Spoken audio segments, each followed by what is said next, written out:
The Virginia Cable Telecommunications Association and your local cable provider presents Cable Reports.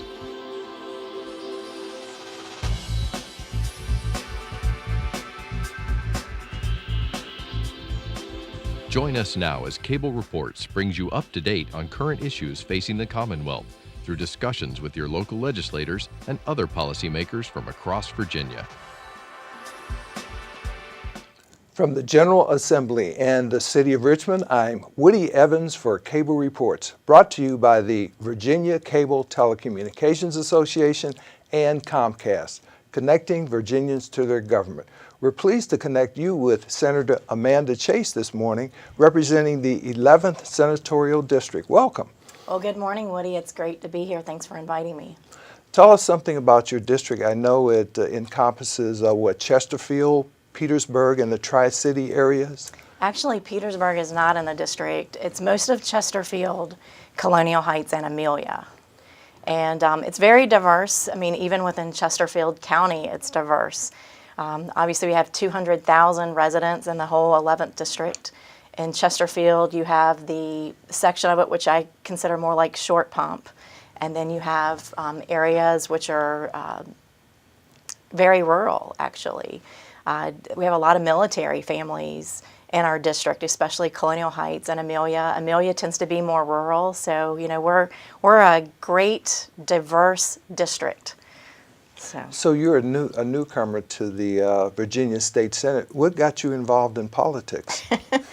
Oh goodness, that's a long story, and I don't know if we have time for all of that today.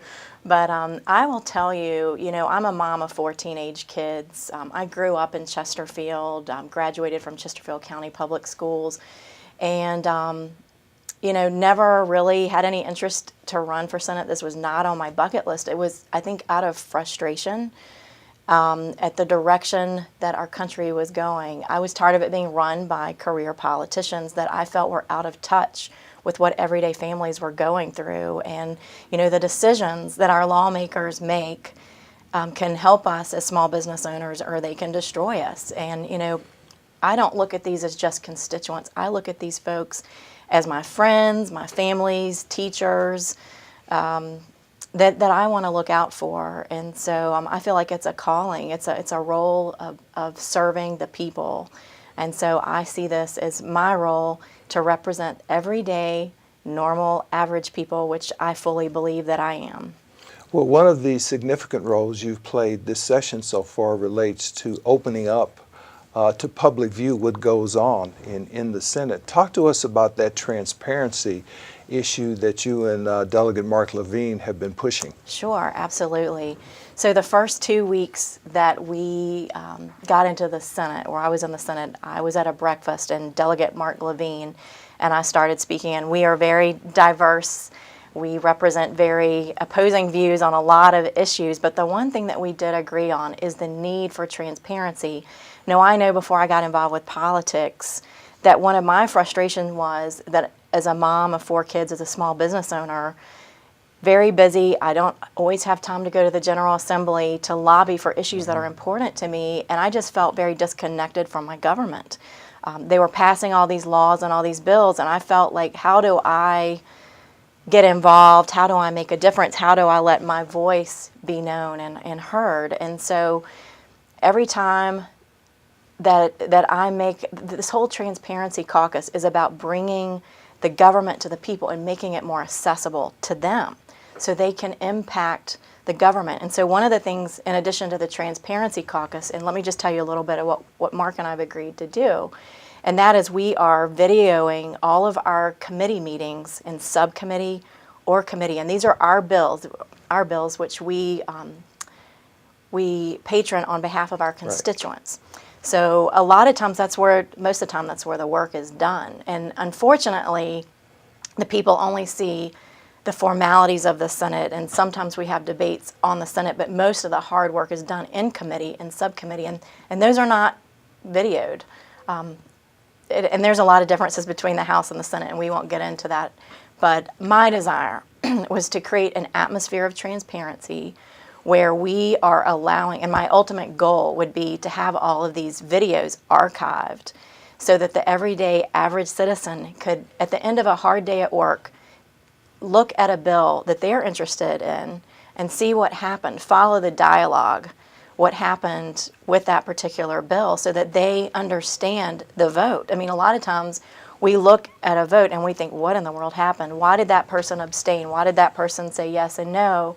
And so I think it's actually going to help legislators to defend why they voted on a particular issue the way they did.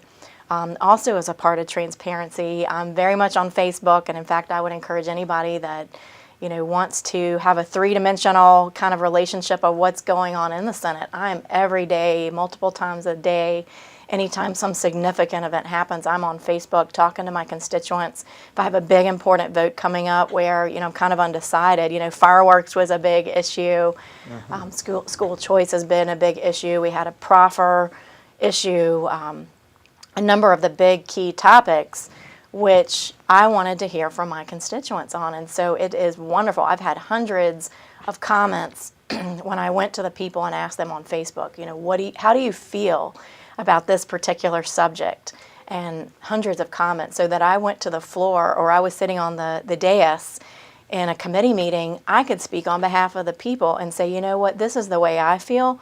But how powerful is it to say, well, this is what my constituents say, and this is how they feel about this. And I have actually changed my vote on some issues. That I went into a meeting believing, for instance, on the Labor Day bill, I'm okay with us going to school after Labor Day. I enjoy that extra vacation right before we go back to school. But whenever I talked to my constituents on Facebook, they felt like that decision should be left to the localities.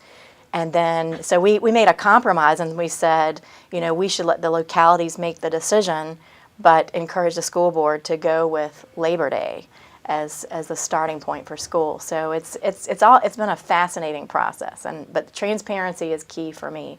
And two of the things that I ran on was that we want to be transparent, we want to be accessible, and we want to be approachable. So I guess that's three things. But well, you've also been a big promoter of term limits. Yes. For both bodies, and I believe what other issues? Well, term limits is important because I think it's a fundamental difference in how you think. It's your worldview on the floor of the Senate. If I believe that I'm going to be there for a short period of time, 4 years or 8 years, I believe in the Senate to have no more than 3 terms, so that's 12 years, then I'm going to try to get things done because I realize I don't have time on my hands. I need to get things done. And so, I didn't go in as a quiet state senator. I went in with the idea of I have a short period of time to get things done, so let's get rolling and not waste any time. And so it's a mindset, whereas opposed to if you have the thought of, I've got full 4 years, I'm going to get in here and and learn the system before I'm going to be productive, and maybe I'll have 20-year career in the Senate. I think it changes your whole worldview and how you act on the Senate floor. I mean, I think you're always respectful, but I always have this mindset of I'm going to get things done. I'm going to work with people. I think those relationships are very important. You just can't go in and, insert, insert yourself in a way that's not productive. I don't think we go in there and start throwing grenades, so to speak. I think you go in there and you work with the people and the relationships that you have, and you're very calculated and careful. But you go in there with the mindset of I'm going to get things done. I don't have time on my hands, so let's get things done. And another good example that we were talking about, I recognize that I'm a freshman senator, but I'm pretty pleased with how much we've been able to get done. I mean, I've been able to take a lead role in reversing the Attorney General's executive order that basically restricted our gun rights here in Virginia. And when my Senate leadership gave me the green light to kind of take the lead on the gun bills, and I want to really recognize Senator Bryce Reeves, because he kind of, a lot of us that had these bills, Delegate Lee Ware had House Bill 12, and I was able to, I've got a long-standing relationship with him, and was able to call him on Christmas Eve night and say, hey, I really like that bill you have. I think that would really help us to reverse this reciprocity issue that we have with our Attorney General right now. Would you mind if I patroned and kind of carried your bill in the Senate and took the lead on that and trying to get the support behind it? And so, you know, Lee went to the House, got the signatures there. I did the same in the Senate.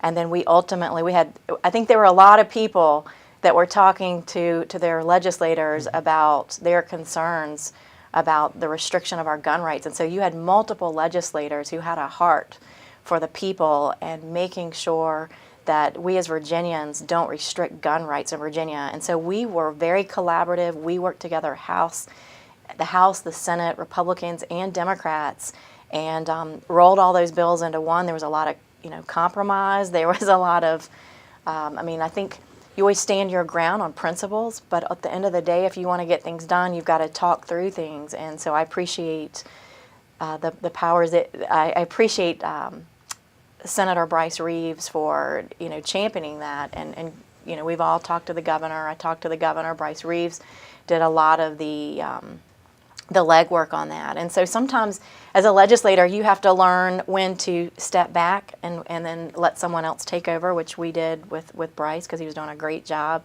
And then sometimes you have to step up, like whenever we wanted to get the press back on the floor. I thought that was instrumental. We need the press on the floor. I mean, that's where the people get their news. And we need to have a transparent Senate floor that allows the press to be on the floor in the Senate and the House. And my understanding was, I didn't know this the day I voted on the rules because I've worked in congressional races before and worked for the House there, and we didn't have the media on the floor. So for me, it was not that big of a deal. I didn't really think about it. But when I realized that there was a long-standing tradition of having the media there on the floor of the Senate, and for us to go in and just with little notice just pull them off the floor, when I realized what had happened, I was pretty upset about it. And I didn't go to the media. I went to my Senate leadership and I expressed my concerns over it, and they handled it well, I think, and worked with the media to try to, there were some breaches apparently. There's always history behind every Sure. decision that's made, and I wasn't here during that time, so I was respectful of that relationship. And so it took us a couple of weeks, but we eventually, worked with Senate leadership and worked with the media and Jim Nolan, and were able to get the media back on the floor. So it's a dance.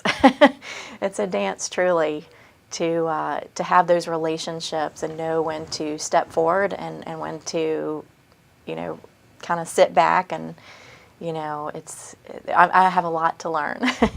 Well, congratulations on that concealed carry permit compromise. I don't think anybody at the beginning of the session thought that there would be a compromise on that after the Attorney General's order. Talk to us about some of the particulars of that compromise. Well, it has a number of things. First of all, there's a protective order. Anytime there's a permanent protective order, for instance, a lot of times we see these in victims of domestic violence. Mm-hmm. That's a big concern. If there is a weapon in the house, that concern is gonna go away. That person's not going to be able to have that gun anymore. And so that was one of the compromises that we made. And so we want to have, and there's also voluntary. At the police, at the gun shows. Gun shows, thank you. Right. It's early in the morning here. At these gun shows, we have the ability now voluntarily, if you're, selling a gun and maybe, you're not one of the official vendors there and you want to have a background check done, the Virginia State Police will be there and able to do those background checks. So I think it's common sense, honestly. And, my folks on Facebook, my constituents, they thought that was reasonable. And so I gave it the green light, and I feel really good about where we are. And the governor's already said that he's going to he's already signed it into law last week. I was there. But it's great. Whenever I had that conversation with Delegate Ware, I knew full well then that I would probably get the signatures for folks in the Senate to co-patron that bill in the Senate, and I knew that he would be able to get the ones in the House. But the missing piece was the governor, and because of the separation and the balance Sure. of the powers, I knew that probably wasn't going to happen, and for it to actually happen is just incredible. I mean, I'm really excited about that. Now, you also have some legislation dealing with reducing fees for concealed carry permits. How has that fared? Well, I'm glad you brought that one up. That's probably been my biggest disappointment, and that just happened this week. So just to understand the impact of this, what this bill did, it changed one word. It changed a shall to a may, that the clerk of the circuit court, and they're the ones that issue the concealed weapon permits, and they charge the fee. Typically, it's a $50 fee, and $35 of that goes to the localities, $5 of it goes to the state police, and then there's a $10 clerk fee. So I had a locality to come to me and ask me to take this up in the Senate, and I did. And basically, it would have given the clerks, who are an elected position, they're in there for 8 years, to make this decision whether to waive that fee or not. And so that's, it's a Second Amendment right. There's no fee to talk and exercise our First Amendment right. I feel like we shouldn't have to pay to exercise our Second Amendment right. And so this was just an attempt to kind of lessen the impact of that. If you look at people that live in high crime areas, they want to be, especially, everybody wants to be able to protect themselves, but the people that least can afford it are the folks that probably need it the most, let's be honest. If you live in a high-risk area and you want to protect yourself, we need to do everything we can to make that affordable for everyday people. And so, so I was really excited to get this all the way through the Senate. We made it in and out of Senate Finance, which is unheard of usually. And then we get to House Appropriations, and I just want to tell you, I was very pleased that whenever we passed this out of the Senate, I had 32 out of 40 senators supporting this bill. 32 out of 40. That's pretty good odds. Yes. And I had some key Democratic senators supporting this bill. But it was the Republican House Appropriations Committee who are, they say they are pro-gun, but I was a little bit disappointed that that's when they pull out of the closet a fiscal impact statement and killed the bill, or they call it gently laying on the table, which it didn't feel like gently laying on the table. It felt like it was a slam dunk, it's gone, good luck, But, that was very disappointing, and, I'm still trying to, still fresh, Sure. But, I just think that part was interesting because every bill has a journey. And sometimes you're successful, and I feel like all of our bills, for the most part, have been very successful. That was the first one that was outright killed, and it was by Republicans, so go figure. But Another bill that had a very interesting journey that was in one of your committees deals with the process of proffers Yes. at the local government level, and I take it those are financial commitments that local governments attempt to obtain from developers. Right. Talk to us about that journey, because I think you were successful in at least buying more time so that people could understand that issue. Right. A lot of times people come to us with an issue that they've been harboring for a long time, and I think that was the case here. I look at our developers and our home building community. They're job creators in our communities, and so I'm very sympathetic to them as being a small business owner myself. But one of the things that I ran on was I don't want to raise taxes and I don't want to raise fees. Well, this was a very complicated situation because here we are, we are taxing our small business owners, which in this case was our home developers. And so the county had become very reliant. And I looked at Chesterfield's number. We had $7 million of revenues that we collected from the home builders. Now the home builders were, and I understand this, they were frustrated because they felt like they were being taken advantage of. So we were looking at a way to balance this so that it was fair and equitable. We were not eliminating, and this is one of the things that I heard people talking about that was incorrect that I want to make sure is clear. We were not eliminating the proffer. We were reforming the proffer to make it more fair. And so whenever we went into that committee meeting in local governments, I felt like things were being rushed too quickly. The local governments in Chesterfield expressed that they were very concerned that the county was basically being held hostage. They were now being able to be sued. If the developers didn't get what they saw was a fair deal, they could now sue the county government, which is a concern. And just some of the language just concerned me in there when I actually heard the bill and heard all the details of it. And that's why initially on the first round, I actually voted no against that. I felt like not everybody was being brought to the table. And I could see around the room there was a lot of discussion. I saw a lot of people that were angry. And so I thought we needed to slow the process down. And sometimes it's more than about getting the end result that we want, which is proffer reform. I truly believe that we need to bring everybody to the table so that everybody feels at the end of the day that my voice was heard. I mean, that's what government is. I mean, we're the people. So we need to listen to the people. And if they have a concern, then we need to hear that concern. So ultimately what happened was the bill passed out of the committee, but Senator Donovan and I cast the only no votes on that. We were able to get some language changed between the time that it went from the committee onto the floor of the Senate, where I did vote for it because we were able to negotiate some changes. We worked with the localities. We worked with the patrons of the bill to take out some of the language in there, like the architectural proffers, which the county likes to use to kind of get the best deal for the county. And we took out some of the teeth in the bill so that, I don't really want our builders suing the localities. And, you look at this as the county government, but ultimately that's us, the people. And I did not want to see the property tax rates going up and the fees and the taxes going up because we didn't do our job in the Senate of making sure that this wasn't going to financially impact us in a way that would ultimately hurt the very people we were trying to help. So it was very complicated and very interesting, but I feel like at the end of the day we did the right thing.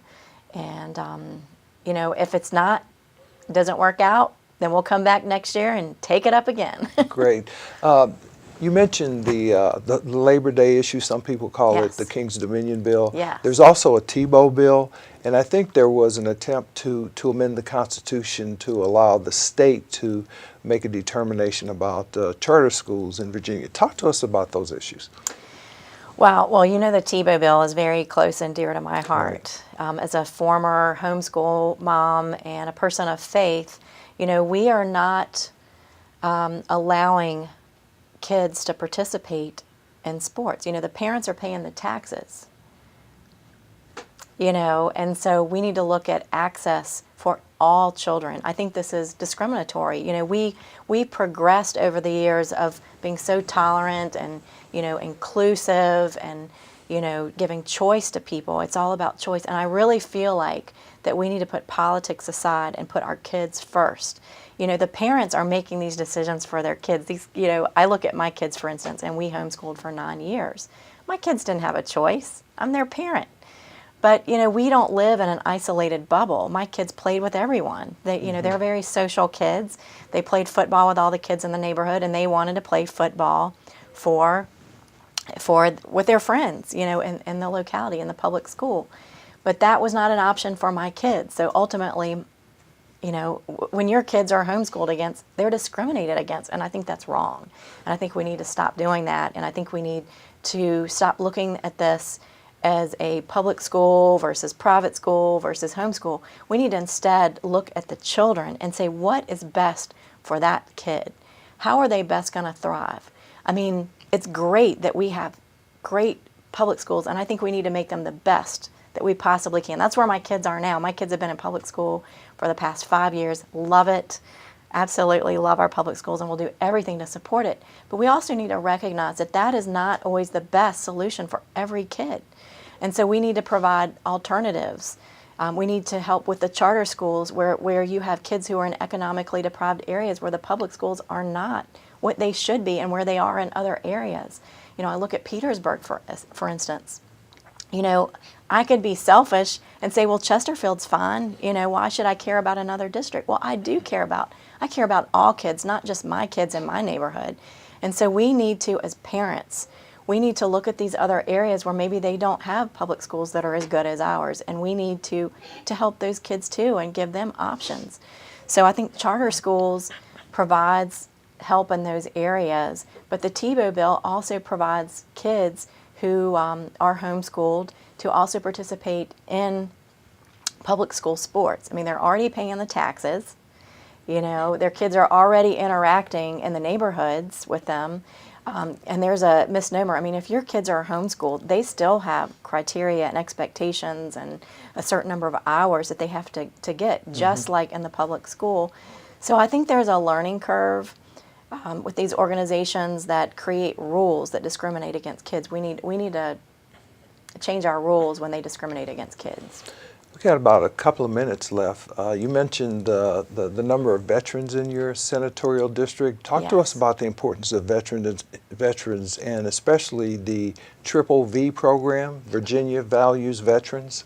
Yes, well, first of all, I will tell you, I have a number of veterans in my own family. My grandfather was a World War II veteran, and so I have a lot of respect for him. And in fact, it's a pretty neat story, and we won't talk about it today, but my mom was actually visiting a local museum and actually found a book that had my grandfather in it that she hadn't seen, and that's kind of neat. On the LST, he was in the Navy. So veterans are very near and dear to my heart. And so actually Delegate Kirk Cox has what I'd really like to talk about is the Veterans Health Care Centers. And in other states, they like Maryland, I believe they have 5. Virginia just has 2. And so we're working to bring more of those to our veterans here in Virginia. They have specific needs that veterans have. And so we want to take care of them. PTSD is a really tough issue, and I have a number of friends who are in the military as well. PTSD, job reentry programs, so that whenever they return back from, whether it's a war or for service, we need to find a way to get them plugged into and find meaningful careers and a way that they can provide for their families. And so that's my focus. Well, great. It's been a pleasure having you here, Senator Amanda Thank you. Chase. Keep up the good work on transparency and keep pushing those term limit issues. Thank you so much, Woody. I appreciate being on your show today. Thank you. Thank you for watching Cable Reports, brought to you by the Virginia Cable Telecommunications Association and Comcast. Until next time, I'm Woody Evans. Mm-hmm.